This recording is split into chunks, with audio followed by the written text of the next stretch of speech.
কোনো অপরাধ নেই। আমার ইচ্ছায় তোমার মনে সঞ্চয় বাসনা হয়েছিল, কারণ তোমার দ্বারা আমি জগতে নামের মহিমা প্রচার করব। কলিযুগে নামই শ্রেষ্ঠ, নাম ছাড়া গতি নাই। হরের নাম হরের নাম হরের নাম কেবল কলৌ নাস্তে ভো নাস্তে ভো নাস্তে ভো গতিরন্যথা।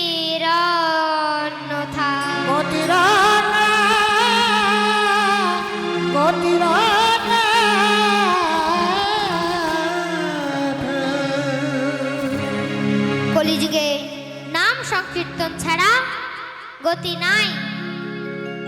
তাই শ্রীমদ্ ভাগবতে বললেন,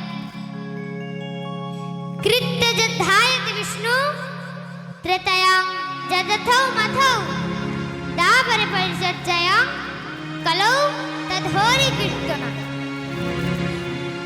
সত্য যুগে ধ্যানের দ্বারা যে পরমার্থ পেয়েছিল মানুষ, ত্রেতা যুগে যজ্ঞের দ্বারা যে পরমার্থ পেয়েছিল মানুষ, দাপর যুগে পরিচর্যা বা অর্চনা তারা যে পরমার্থ পেয়েছিল, কলির জীব ধন্য।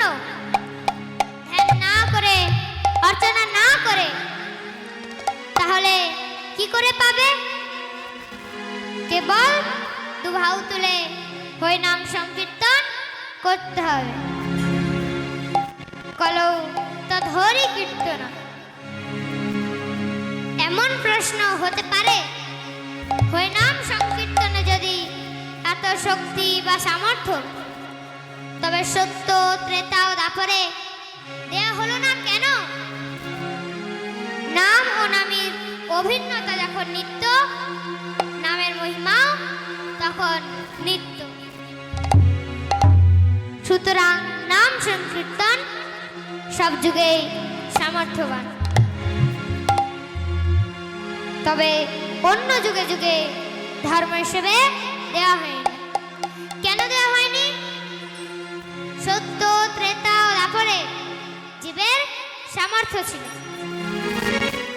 তখন জীবের হাজার হাজার বছর তপস্যা করবার সামর্থ্য ছিল।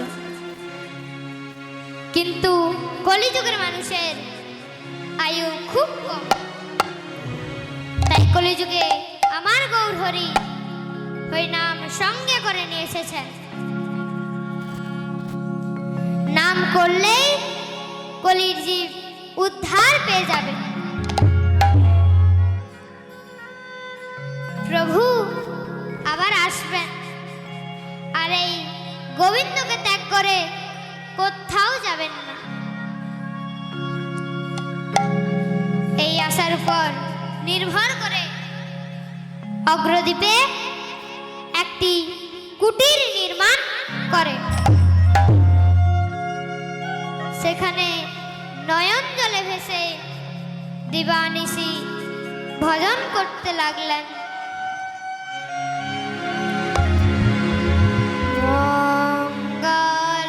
মঙ্গলময় তুমি শ্রী মধুসূদন, কবে তুমি আসবে গো মম হৃদি বৃন্দাবনে আধার গগনে।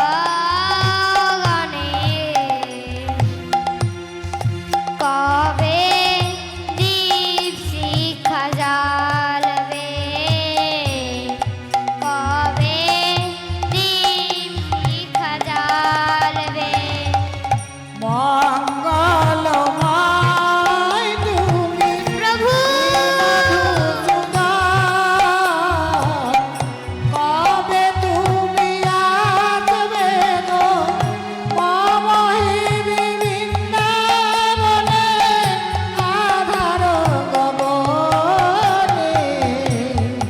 কবে দীপ শিখা জ্বালবে, কবে দীপ শিখা জ্বালবে। মঙ্গলময় তুমি শ্রী মধুসূদন, কবে তুমি আসবে গো মম হৃদি বৃন্দাবনে, আধার গগনে কবে দীপ শিখা জ্বালবে, কবে দীপ শিখা জ্বালবে। মঙ্গলময় তুমি শ্রী মধুসূদন, কবে তুমি আসবে গো মম হৃদি বৃন্দাবনে, আধার গগনে কবে দীপ শিখা জ্বালবে, কবে দীপ শিখা জ্বালবে। আকুলয়ন্তরে ডাকি বারে বারে, কবে তুমি আসবে গো এ হৃদয় মন্দিরে।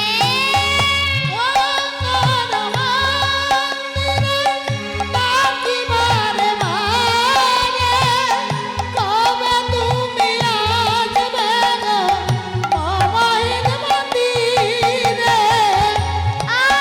আকুলয়ন্তরে ডাকি বারে বারে, কবে তুমি আসবে গো এ হৃদয় মন্দিরে। আকুলয়ন্তরে ডাকি বারে বারে, কবে তুমি আসবে গো মম হৃদি বৃন্দাবনে। আমি অভজন না জানি ভজন, আমিও ভজন না জানি ভজন, আমি অভজন না জানি ভজন। আমিও ভজন না জানি ভজন। মন বলে কবে তুমি আসবে, কবে দীপ শিখা জ্বালবে, কবে দীপ শিখা জ্বালবে। মঙ্গলময় তুমি শ্রী মধুসূদন, কবে তুমি আসবে গো মম হৃদি বৃন্দাবনে, আধার গগনে কবে দীপ শিখা জ্বালবে, কবে দীপ শিখা জ্বালবে, কবে দীপ শিখা জ্বালবে। একদিন গোবিন্দ গঙ্গার জলে নেমে আকণ্ঠ জলমগ্ন হয়ে প্রভু শ্রীচরণ ধ্যান করছেন। এমন সময় কি যেন তার শরীরে স্পর্শ করল। তখন গোবিন্দ নয়ন মিলে দেখল যেন একটা শ্মশানের প্রাকার। তাই দেখে কাঠটিকে তীরে ফেলে দিলেন। পুনরায় শ্রী গৌরাঙ্গের চরণ ধ্যান করে গোবিন্দ কুটিরে ফিরে এলেন। কুটিরে এসে ঠিক সন্ধ্যার সময় গোবিন্দ ঘোষ প্রভু শ্রীচরণ ধ্যান করে কাঁদছে আর বলছে, প্রভু প্রভু গো,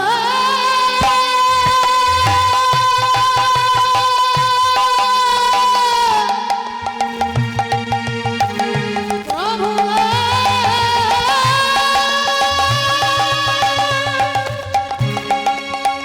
প্রভু গো,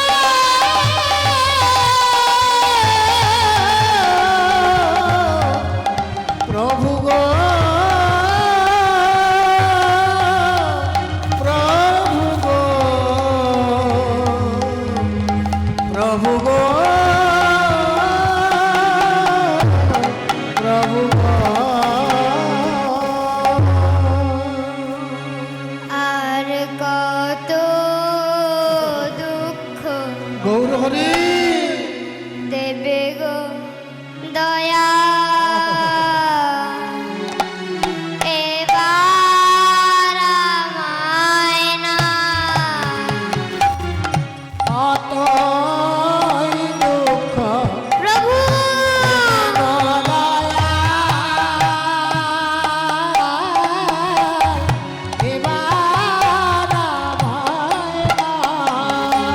আর কত দুঃখ দেবে গো দয়া এবার আমায় না আর কত দুঃখ দেবে গলায়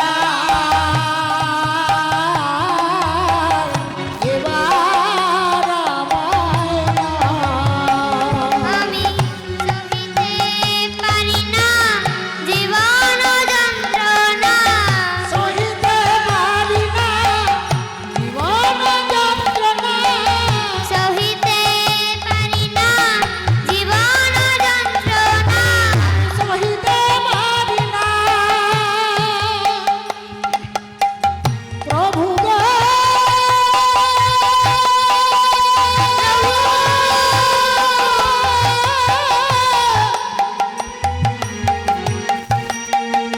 আমার জীবন যন্ত্রণা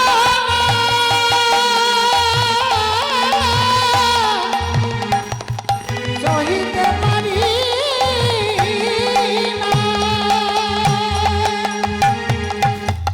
সহিতে পারি না জীবন যন্ত্রণা প্রভু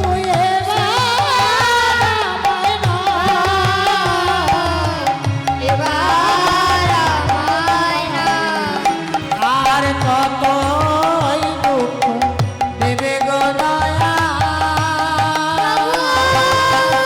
এবার আমায় না। আর কতই দুঃখ দেবে গো দয়া এবার আমায় না। বিশ্রামে গেলেন নিদ্রা আসবে আসবে এমন সময় দৈববাণী হতে লাগলেন হরে কৃষ্ণ কৃষ্ণ কৃষ্ণ হরে হরে হরে রাম রাম রাম হরে হরে হরে কৃষ্ণ হরি বল হরি বল হরে হরে হরে রাম রাম রাম হরে হরে হরে কৃষ্ণ কৃষ্ণ কৃষ্ণ হরে হরে হরে রাম রাম রাম হরে হরে হরে কৃষ্ণ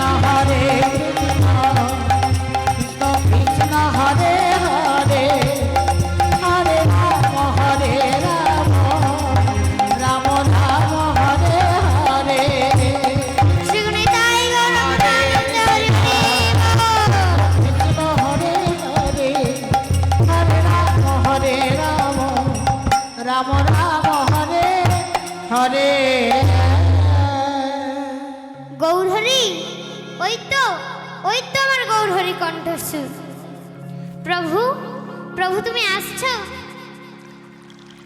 গোবিন্দ ঘোষ গঙ্গা স্থানে গিয়ে যাকে মোড়ার কাঠ ভেবে ফেলে এসেছো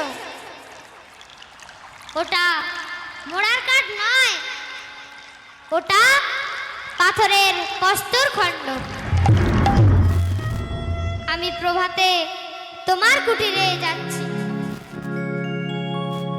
ঠিক প্রভাতে গোবিন্দ ঘোষ গঙ্গা স্থানে গিয়ে দাঁড়িয়ে আছেন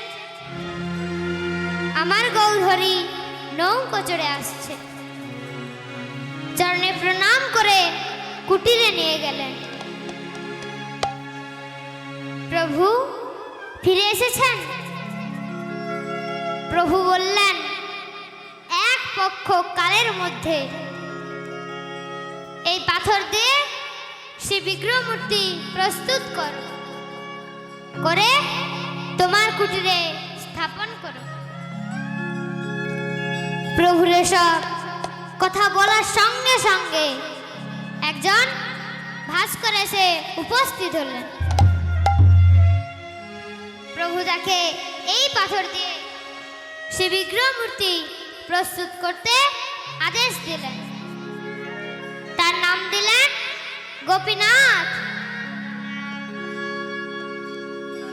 তারপর প্রভু গোবিন্দকে বললেন, গোবিন্দ, এই গোপীনাথকে তোমায় দিলাম, এই গোপীনাথের তুমি সেবা করো।